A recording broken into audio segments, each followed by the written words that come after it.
ਜਿਹੜੇ कोई एक अद्धा होंदा है जेड़ा तसल्ली करांदा कि मैं हसां वो जाएगा। हाँ अस्सलाम वालेकुम गाइस, क्या हाल है आपका? ठीक है, सब खैरियत से? तो हम लोग जा रहे हैं बारात के साथ, तो आप लोग देखें हमारा रोड माशाल्लाह कितना कमाल का है और धूल ज़रा भी नहीं है। मज़ा आ रहा है बारात के साथ जाने का। आप लोग भी इंजॉय करें वीडियो में ये वाली बारात, ये देखें, हम भी इंजॉय करते हैं, आप भी करें। इतनी धूल मिट्टी घटी, कमाल की बात है यार।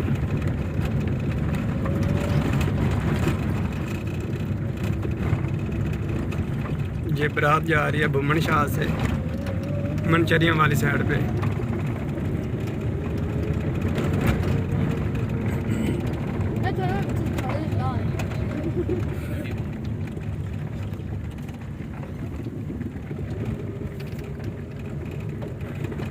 मज़ा आ गया भाई। आपने ना और देख आपने गट्टा लगी और बनाया थे जो है गट्टा ही देख तो सही हो ਤਾਂ ਹੁਣ ਠੀਕ ਕਰ ਲਿਆ ਸੀ।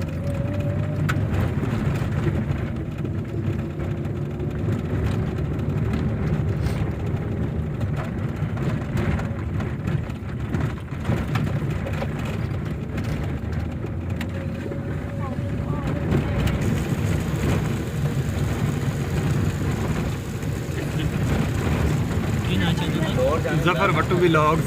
ज़फर वट्टू वाह ओए कितने ये बचना ही था यार फोटो आ के ना यार मैं ना मैं ज़्यादा वाला व्लॉग्स आ से एंड पे एस दी थां ते ज़्यादा लग रहा ना बंदे बता दे ये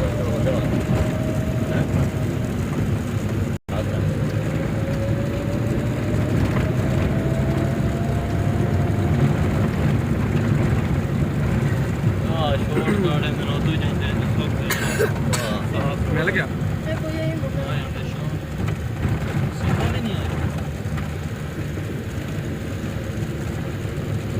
मैनू मेरा यार मिले पर मिले किसे दा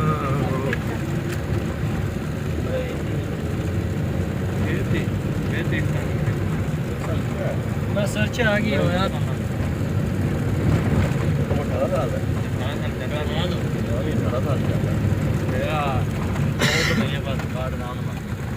अबे की कार था लेकिन दूर था। हाँ तू आज किया ना मम्मी ने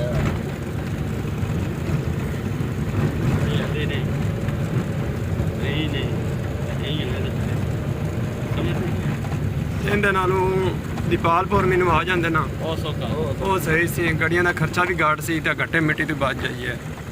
ਇਹ ਗੱਡੀ ਦਾ ਅੰਦਰ ਲਾ ਦਿੰਦੇ ਇਹ ਨਾ ਲਾੜੇ ਨੇ ਤੇ ਛੁੱਟੀ ਲੈ ਜਾਓ ਇਹਦੇ ਕਾਮੇ ਸਾਰੇ ਲਾੜੇ ਦੀ ਬੰਦਾ ਕੋਣੀ ਮੈਨੂੰ